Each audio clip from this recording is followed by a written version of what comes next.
تو ثانیہ حیدر اس کے ہونٹوں پر جھک کر اس سے خاموش کر گیا۔ حجاب آلودہ چہرہ سمیت بے بس ہوتے اس نے خود کو اس کے رحم و کرم پر چھوڑ دیا۔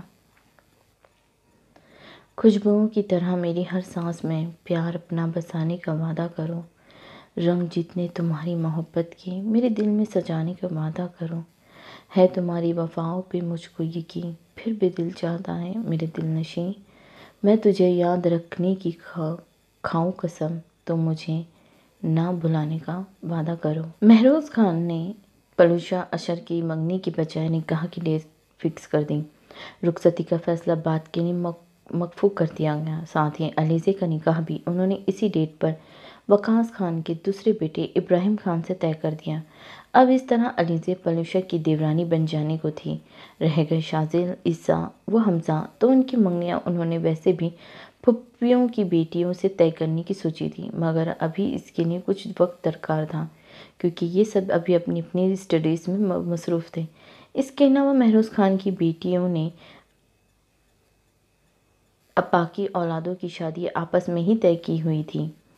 اشر، ابراہیم جو کہ جاب کے سلسلے میں بیرون ملک ہوتے تھے، انہوں نے بھی ایک دو روز تک حویلی آ جانا تھا۔ اس موقع پر شازیل، عیسیٰ، حمزہ جو کہ اسٹڈی کے سلسلے میں باہر ہوتے تھے، وہ بھی شرکت کرنے آ رہے تھے۔ ایک ہی دن میں 3 نکاح کی رسمیں ادا ہونے کو تھی، اس لحاظ سے تیاریاں بھی عروج پر تھیں۔ سوہا بھی دل کھول کر تیاریوں میں مصروف تھی۔ کزن کے نکاح کی خوشی الگ، لیکن علیزے کی اکلوتی ننند بھی تو تھی، اس کی تیاری بھی اپنے جوبن پر تھی۔ لڑکیوں کے ایک پاؤں حویلی میں تو دوسرے بازار میں تھے، ان کا بس نہیں چل رہا تھا کہ بازار میں ہی ڈیرا ڈال کر بیٹھ جائیں۔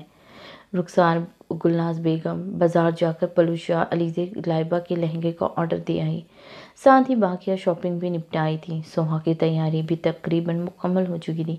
اس نے ہر چیز ثانیہ حیدر کی پسند کا خیال کرتے ہوئے خریدی۔ اس کی بے پایہ محبتوں کے آگے وہ اس کی دیوانی ہو چکی تھی۔ وہ شخص اس کے لیے شجرے ممونہ اور اس کی کل کائنات تھا۔ ثانیہ حیدر شکار پر گیا ہوا تھا، وہ زونیا کے ساتھ علیزے کے کمرے میں بیٹھی ہوئی تھی۔ رخسار بیگم بھی بیٹی کے ساتھ موجود تھی۔ علیزے کو الگ ہی فکر کھائی جا رہی تھی۔ اف امی جان، مجھے بہت شرم آ رہی ہے۔ ابراہیم لالا، میرا مطلب ہے کیسے ان کو شوہر مانوں؟ انہیں تو میں نے ہمیشہ لالا ہی سمجھا ہے نا، علیزے نے گھبراتے ہوئے انداز میں کہا تو اس کی بات پر سوہا اور زونیا ہنس پڑی اور رخسار بیگم اسے گھورنے لگی۔ خبردار، جو الٹی سلٹی ہم کوئی بات کی، پتہ نہیں اس لڑکی کا بچپنا کب جائے گا۔ یہ لالا کیا ہوتا ہے؟ وہ اب تمہارا ہونے والا شوہر ہے۔ انہوں نے اسے ڈانٹ لگائی تو وہ منہ بسور گئی۔ پاگل لڑکی، دعا نے بھی تو یوسف لالا ہی سمجھا ہوا ہے، لیکن دیکھو ایڈجسٹ کر لینا اس نے، تم بھی کر لو۔ یہاں تمہیں الگ ٹینشن ہے اور وہاں لائبہ کو اپنے ذوق کی پڑی ہوئی ہے۔ بس ایک پلوشا ہے جس کا کوئی شدید رسپانس نہیں آیا، ورنہ مجھے تو لگا وہ بہت ناراض ہوگی دادا سائی کی اس فیصلے پر، لیکن اللہ کا شکر ہے اس نے ایسا کچھ بھی نہیں کیا۔ زونیا نے تشکر سے کہا، ارے ہاں بھابھی، پلوشا آپ ہی تو بہت جلد مان گئی بنا کوئی تماشا کیے، یہ تو مقام حیرت ہے۔ علیزے نے بھی اپنی حیرت کا مظاہرہ کیا۔ وہی تو میں بھی سوچ رہی ہوں، زونیا نے پرسوش انداز میں کہا۔ علیزے، ویسے تمہاری ابراہیم لالا کل آ رہے ہیں تو تم دل ہی دل میں خوش تو ہوگی نا؟ سوہا نے علیزے کو چھیڑتے ہوئے کہا۔ ہائے بھابھی، اب آپ ایسے تنگ کرے گی مجھے، اس نے بلش کرتے ہوئے کہا تو سوہا کلکلا کر ہنس پڑی۔ رخسار بیگم بھی مسکرا دی۔ اشر، ابراہیم سمیت باقی لڑکیوں کی بھی آمد ہو چکی تھی، ساتھ ہی پھپھیوں کی فیملیز کی بھی، کیونکہ اسی روز علیزے، لائبہ اور پلوشا کو مہندی بھی لگنے کو تھی۔ ساری لڑکیاں صحن میں بیٹھی ہوئی تھی، جبکہ مرد حضرات مردان خانے میں موجود تھے۔ وہ برآمدے کی دیوان پر آ بیٹھی۔ اسے ثانیہ حیدر کا انتظار تھا، کیونکہ اس نے صبح ناشتے کے بعد سے نہیں دیکھا تھا۔ وہ کل شکار پر گیا تھا اور اس کی واپسی شام تک ہوئی تھی۔ آج اسے ضروری کام سے میل وہ ڈیرے کی طرف جانا تھا، سو وہ صبح کا گیا تھا، اب تک نہ لوٹا تھا۔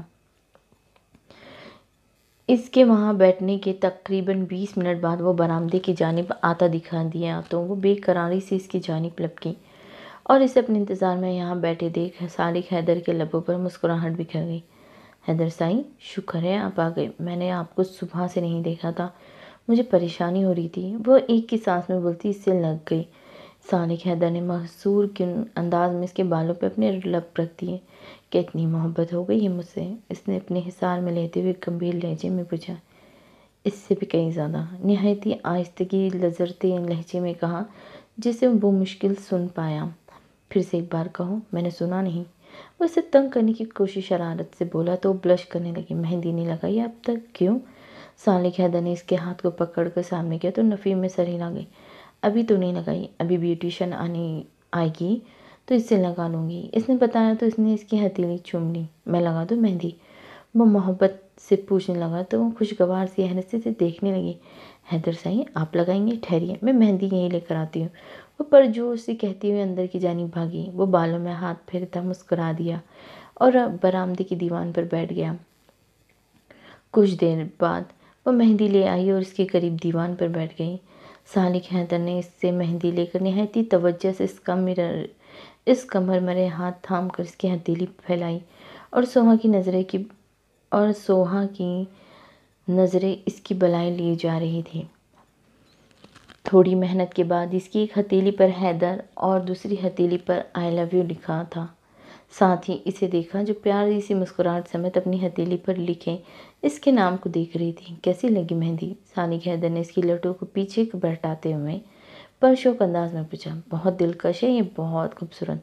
وہ ابھی بھی اپنی مہندی کو ہی دیکھی جا رہی تھی اور پھر یوں ہی مہندی کو دیکھتے دیکھتے ہی اس کے شانے سے سر ٹکا لیا۔ اس کو تکتی سالک حیدر کی آنکھوں میں محبت کا ٹھاٹھے مارتا سمندر اتر آیا تھا۔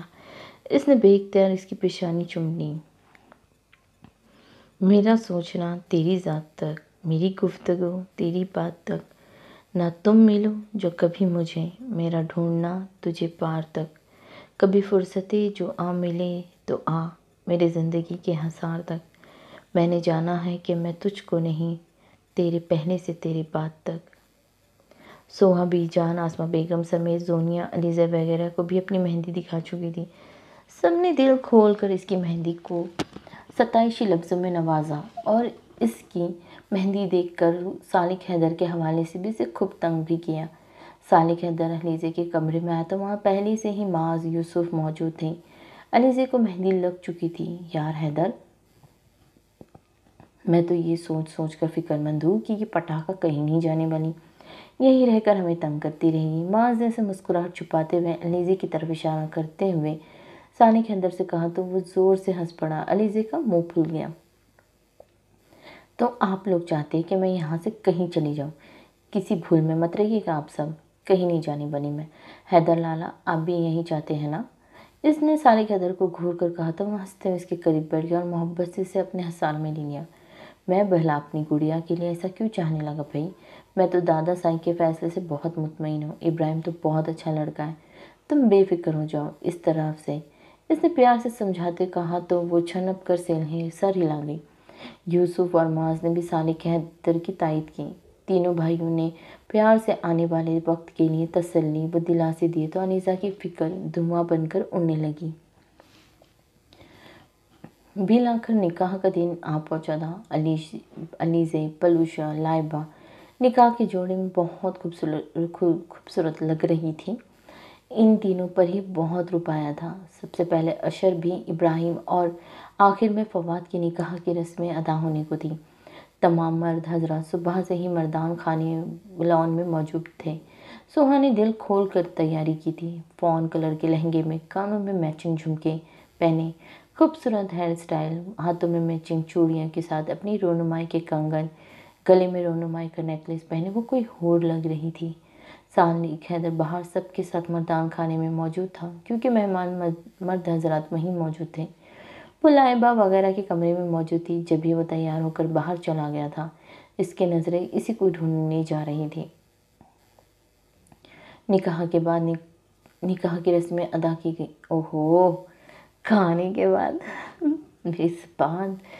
کھانے کے بعد نکاح کی رسمیں ادا کی گئی۔ جب ہی وہ اشر و ابراہیم کے ساتھ آتا دکھائی دیا، اسے دیکھ کر سوہا کی روح تک سیراب ہو گئی۔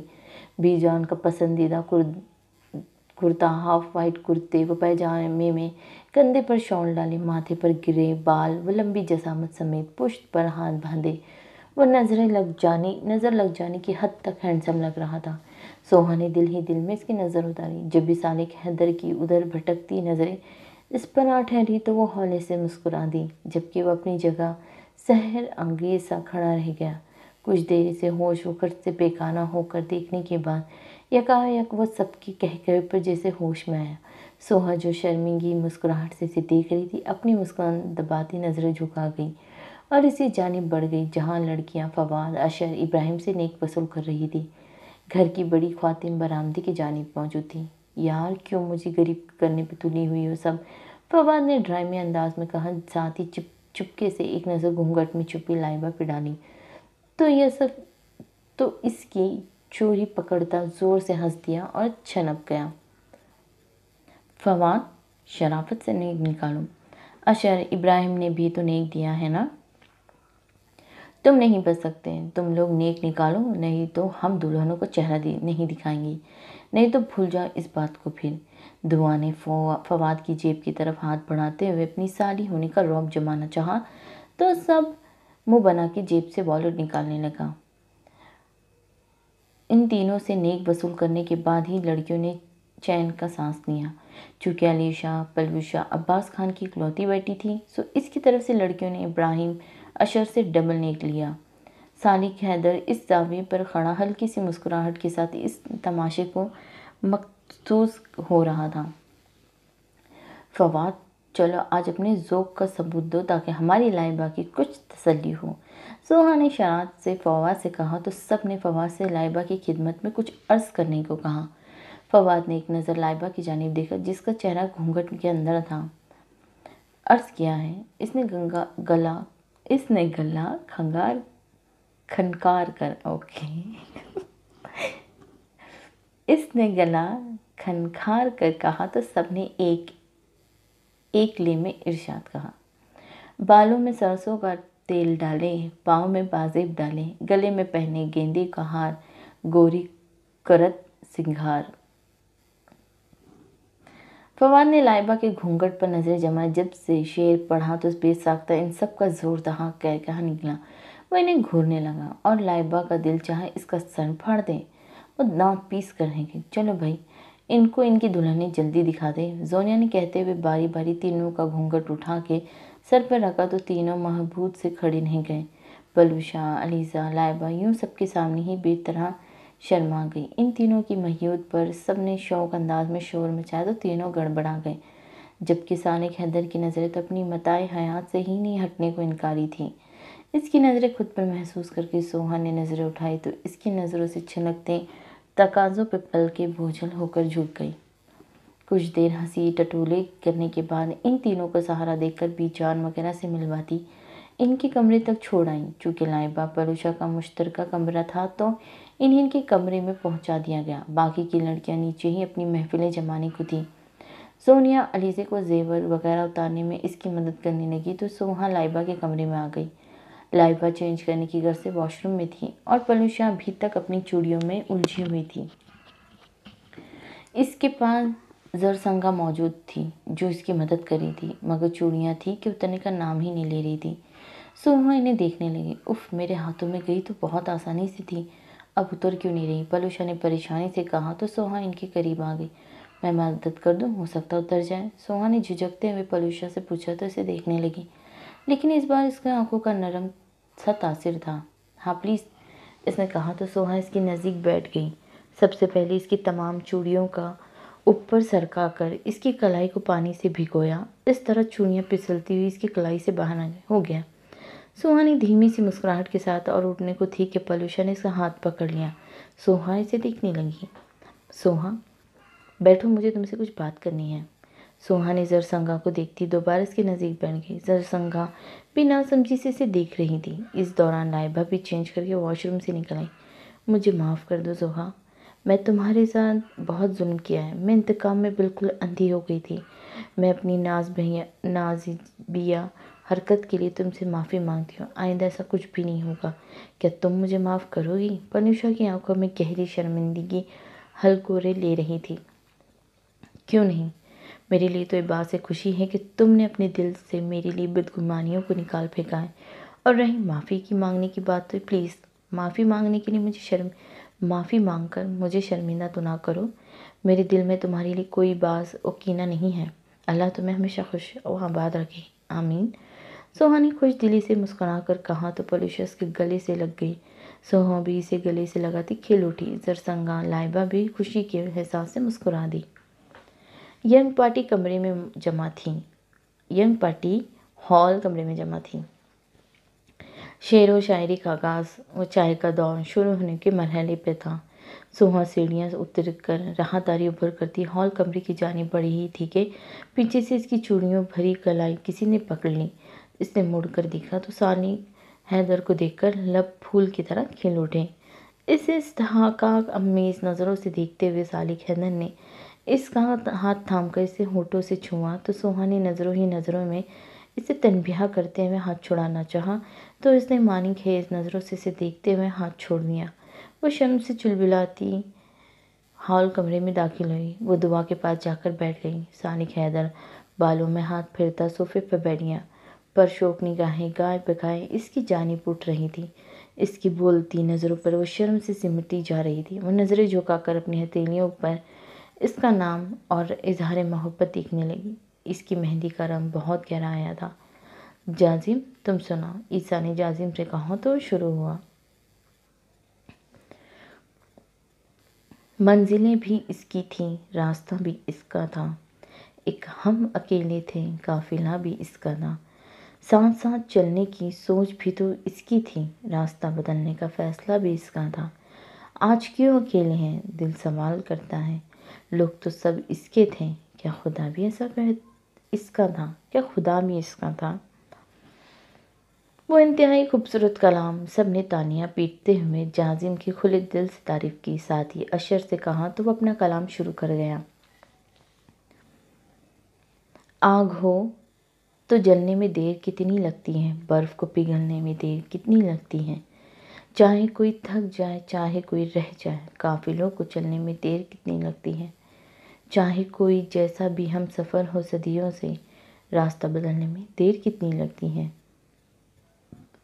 یہ تو وقت کے ساتھ بس میں ہے، کس کو کتنی مہلت دیں، ورنہ وقت ڈھلنے میں دیر کتنی لگتی ہے۔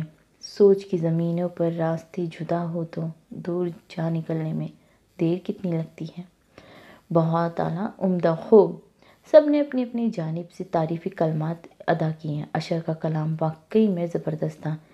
سب چائے کے ساتھ انصاف کرتے اس محفل سے مکمل طور پر لطف اندوز ہو رہے تھے۔ زرسنگا سنائیں گی اب؟ شاہ زیب نے زرسنگا کو سنانے کا اشارہ کیا۔ کبھی خاموش بیٹھو گے، کبھی کچھ گنگناؤ گے، میں جتنا یاد آؤں گا مجھے اتنا بھلاؤ گے، جو کوئی پوچھ بیٹھے گا اداسی کا سبق تم سے، بہت سمجھانا چاہو گے مگر سمجھا نہ پاؤ گے۔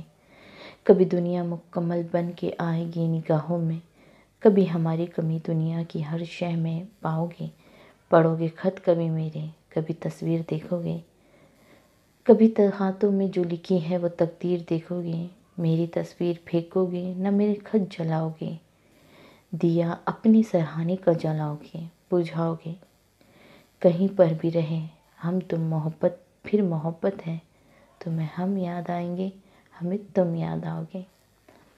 واہ زرسنگا، کیا بات ہے، تم نے تو کمال ہی کر دیا، بہت اعلیٰ کلام پیش۔ زونیا نے کہا تو سب نے تائیدی انداز میں تالیاں بجائیں۔ شکریہ شکریہ، اب حیدر لالا سنائیں گے۔ ایک ادا سے شکریہ ادا کرتے ہوئے زرسنگا نے سالک حیدر سے سنانے کو کہا۔ سوہا نے پیاری سی مسکراہٹ کے ساتھ اسے دیکھا جو اب کلام شروع کرنے کو تھا۔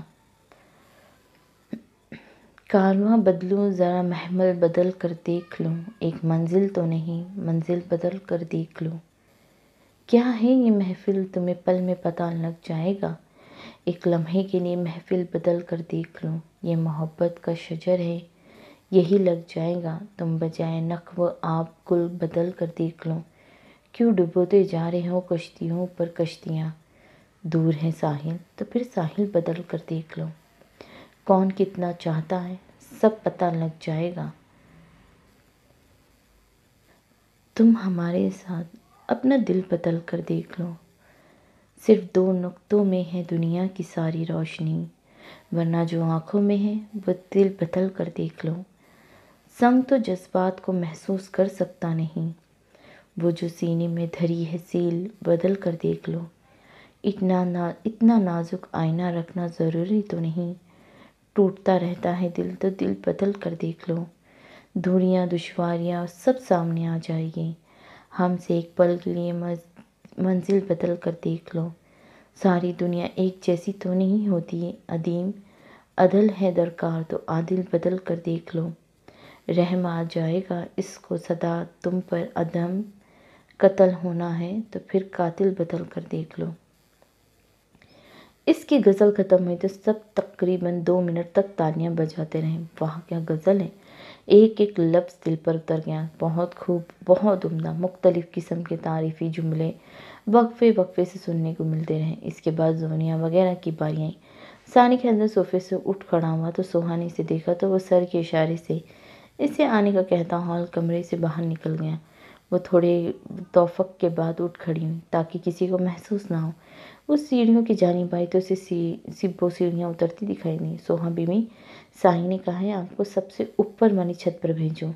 سبو ملازمہ نے اسے دیکھ کر ثانیہ حیدر کا پیغام اس تک پہنچایا تو سر ہلاتی اوپری منزل کی جانب بڑھ گئی۔ سیڑھیوں پر سیڑھیاں پار کرتے وہ چھت پر آئیں تو اس کی سانس پھول گیا۔ ثانیہ حیدر ریلنگ پر دونوں ہاتھ رکھے ہوئے کھڑا تھا، سوہا کی جانب اس کی پشت تھی۔ سوہا کا سانس اتنی سیڑھیاں چڑھنے کے بعد پھول رہا تھا۔ آہٹ پر ثانیہ حیدر پلٹنے کو تھا ہی کہ وہ ثانیہ حیدر کی پشت سے سر ٹکا گئی اور ساتھ ہی اپنا چوڑیوں بھرا ہاتھ اس کی گرد باندھ دیا۔ اس کا نرم گرم سا لمس ثانیہ حیدر کے جذبات میں دنیا میں ہلچل مچانے لگا۔ حیدر سائی، اس نے پیچھے سے اس کی شانے پر تھوڑی ٹکا کر اسے پکارا، بولو۔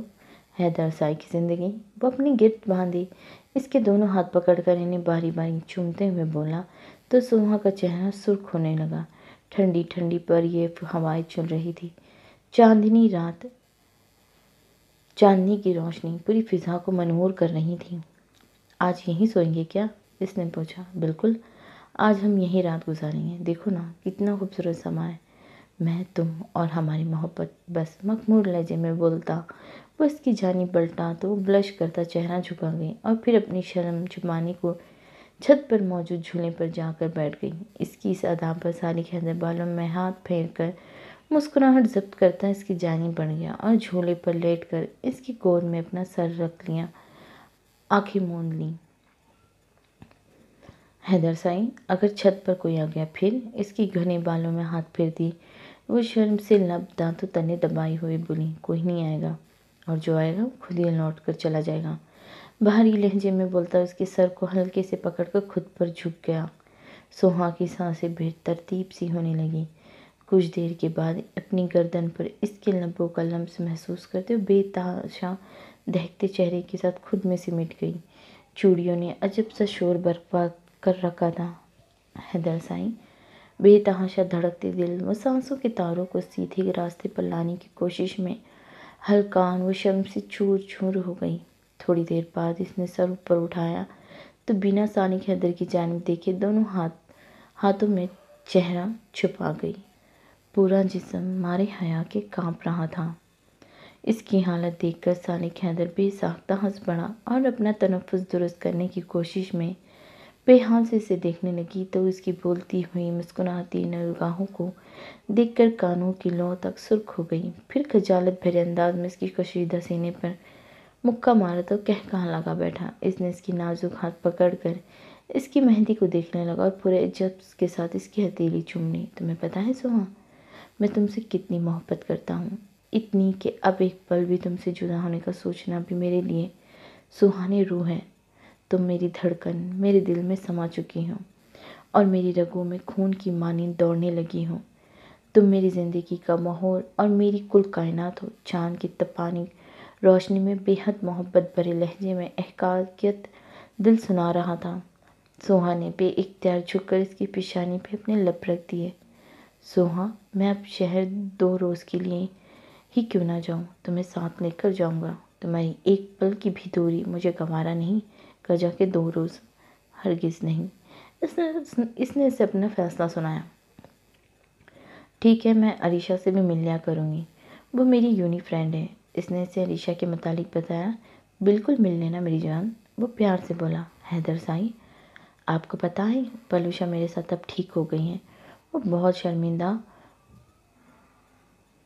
اور معافی کی طلبگار تھی، میں نے بھی اسے خطائیں بھلا دی، میں بہت خوش ہوں سچ میں۔ وہ پرجوشی سے بتانے لگی تو وہ چونک اٹھا، وان کہیں پہ اس کی کچھ سی سازش تو نہیں، اگلے چل کر پھر کچھ اس نے غلط کرنے کا پلان تو نہیں بنایا؟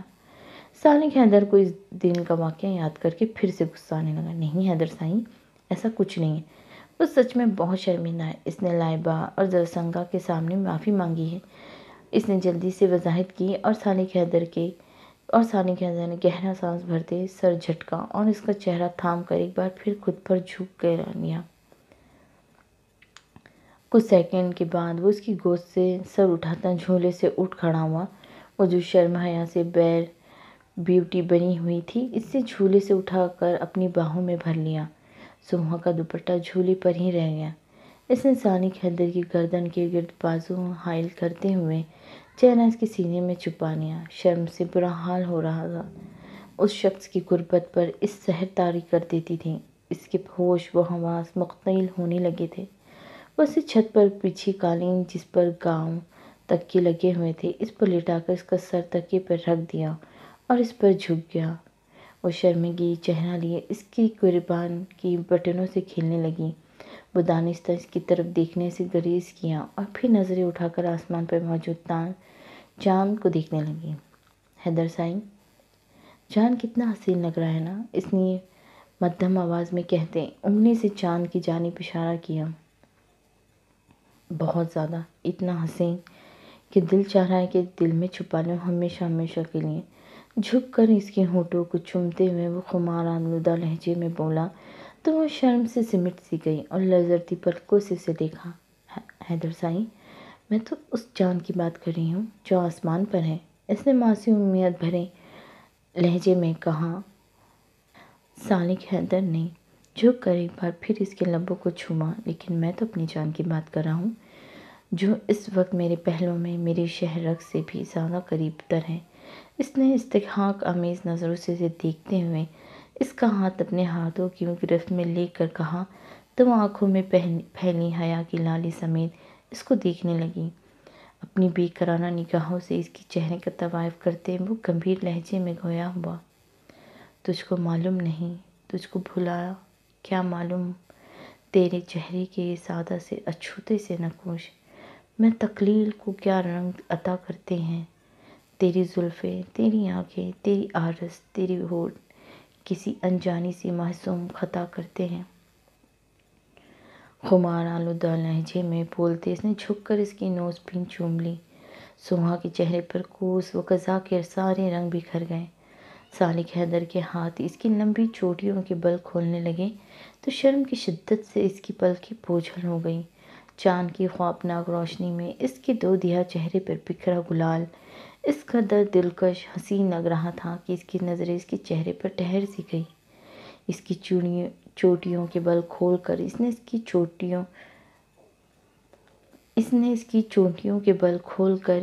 کی چوٹیوں سے بھری کلائی تھام لی اور اس کی کلائی کو لبوں سے چھوتے ہوئے نہایت احتیاط سے اس کی تمام چوڑیاں نکال کر سائڈ پر رکھ دیے۔ سوہا کی آنکھیں حیرت سے بند ہو گئی، دل کی دھک دھک کانوں میں حشر برپا کر رہی تھی۔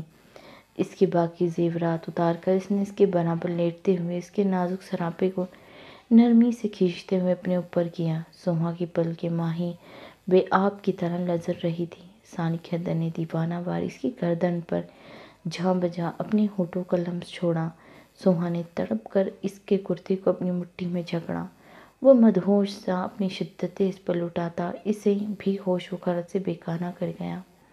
کچھ دیر اسی زاویے پر لیٹے رہنے کے بعد سالک حیدر نے اسے بے اختیاری سے اس کی ریشمی بالوں میں انگلیاں پھنسا کر اس کی مشک بالوں کی نرماہٹ محسوس کرتے ہوئے اسے نیچے لٹا کر اس پر جھک گیا۔